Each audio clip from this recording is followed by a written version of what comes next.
બોલીએ શ્રી વિષ્ણુ ભગવાનની જય. બોલીએ શ્રી પૂર્ણ પુરુષોત્તમ ભગવાનની જય. આજે આપણે આ વિડીયોમાં વનેડાની વાર્તા સાંભળીશું. જેણે પુરુષોત્તમ માસમાં વ્રત કર્યું હોય તેને અવશ્ય વનેડાની વાર્તા સાંભળવી. જે લોકોએ આ માસમાં પૂજા કરી હોય તેને પણ વનેડાની વાર્તા ખાસ કરીને સાંભળવી, જેથી કરીને આપણી પૂજા સફળ થાય અને આપણને પૂજાનું ફળ મળતું રહે અને વ્રત કરનારા લોકોને તેનું ફળ મળે. તેથી વ્રતના છેલ્લા દિવસે વનેડાની વાર્તા ખાસ કરીને સાંભળવી. જો આપને મારો વિડીયો પસંદ આવ્યો હોય તો લાઈક, શેર અને સબસ્ક્રાઇબ કરો, જેથી નવા આવનારા વિડીયોના નોટિફિકેશન તમને મળતા રહે અને મારા વિડીયો આપ સુધી તુરંત પહોંચી શકે. ધન્યવાદ.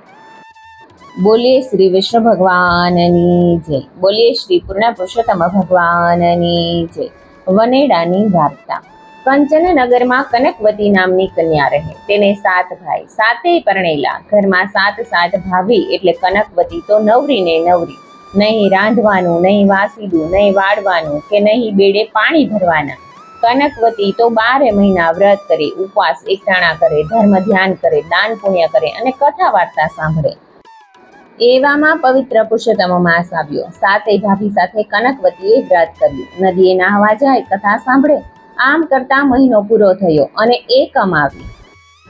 7 ભાભી કહેવા લાગી કે નણંદબા, ચાલો વનેડિયાની વાર્તા સાંભળવા. આખો મહિનો વ્રત કરનારે વનેડિયાની વાર્તા સાંભળવી જ પડે.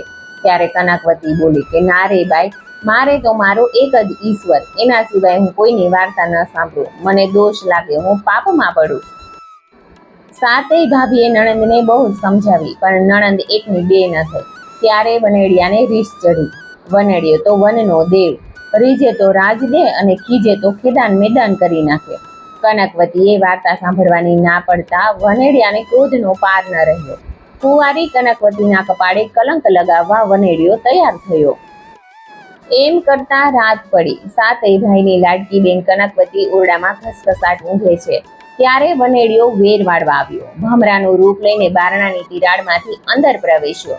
પછી રૂપાળા રાજકુંવરનું રૂપ ધારણ કરી કનકવતીની પથારી પર ગુલાબના ફૂલ પાથર્યા, અબીલ ગુલાલ છાંટ્યા, તેલ ફૂલેલ છાંટ્યા. એવો ઘાટ ઘડ્યો કે સતીને કૂવો હવાડો કરવો પડે. સવારે નાની ભાભી કનકવતીની પથારી ઉપાડવા આવી. ફૂલોની પથારી જોઈને તો ડઘાએ જ ગઈ. નક્કી નણંદબા રાતે કોઈની સાથે રંગરાગ ખેલે છે. એને તો જઈને જેઠાણીને વાત કરી. ઘડીકમાં તો 7 બહુ જાણી ગઈ અને નણંદબાના નામ પર થૂથું કરવા લાગી. બિલાડીના પેટમાં ખીર ટકે તો સ્ત્રીના પેટમાં વાત ટકે. સાંજ પડતા તો આખું ગામ વાતો કરવા લાગ્યું. આ તો જગત, લાગ મળે તો સતી સીતાને ગાળો દે. 7 વહુએ મીઠું મસાલો ભભરાવીને પોતાના ધણીને વાત કરી. ભાઈઓ તો કાળ ઝાડ થઈ ગયા. આ તો કુળને કલંક લાગે એવી વાત. ઉઘાડી તલવાર લઈને ગયા બેન પાસે. જઈને કહ્યું કે સાચું બોલ, નહીતર તો ભોમાં ભંડારી દઈશું. બેન તો નિર્દોષ હતી. સોગંદ ખાઈને કહ્યું કે મેં તો સપને પર પુરુષનો વિચાર કર્યો નથી. હું તો સતી ધર્મ ચૂકી નથી. માનવું હોય તો માનો, નહીતર ખુશીથી મારી નાખો. ભાઈઓ વિચારમાં પડી ગયા. શાસ્ત્રોમાં કહ્યું છે કે સાંભળેલી વાત પર વિશ્વાસ ન કરવો. જોયા જાણ્યા વગર બેનની હત્યાનું પાપ નથી વહોરવું. એમ કરતા રાત પડી. કનકવતી પ્રભુ સ્મરણ કરતી કરતી નિંદ્રાને વશ થઈ અને 7 ભાઈઓ ઉઘાડી તલવારે ચોકી કરવા લાગ્યા. મધરાતે વનેડિયો આવ્યો અને ભમરાનું રૂપ ધારણ કરીને અંદર પ્રવેશ્યો. ગુલાબની સુગંધ આવતા જ 7 ભાઈઓ તિરાડમાંથી અંદર જોવા લાગ્યા. જોયું તો બેન ઘસઘસાટ ઊંઘે છે અને કોઈ રૂપાળો પુરુષ તેલ અંતર છાંટી રહ્યો છે.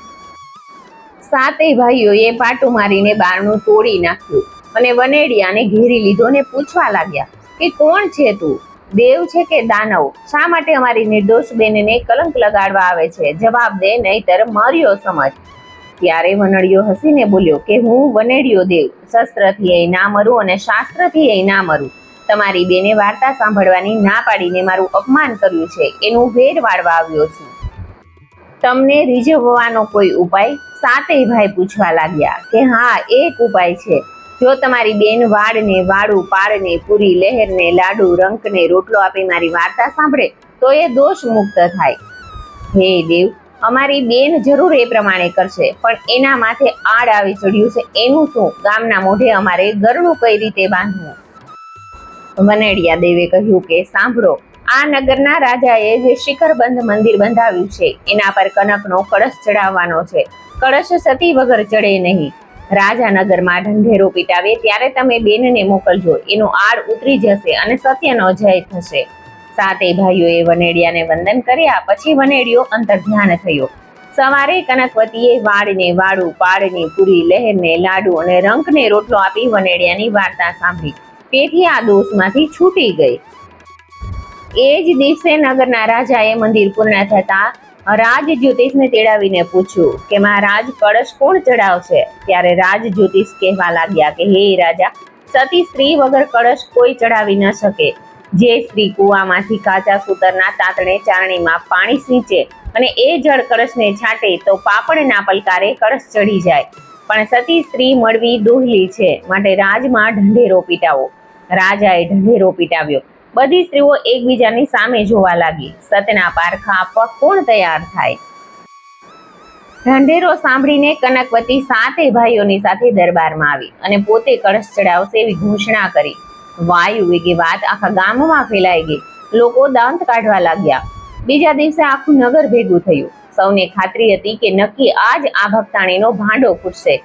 કળશ ચડાવવા એ કાંઈ નાની માના ખેલ થોડા છે.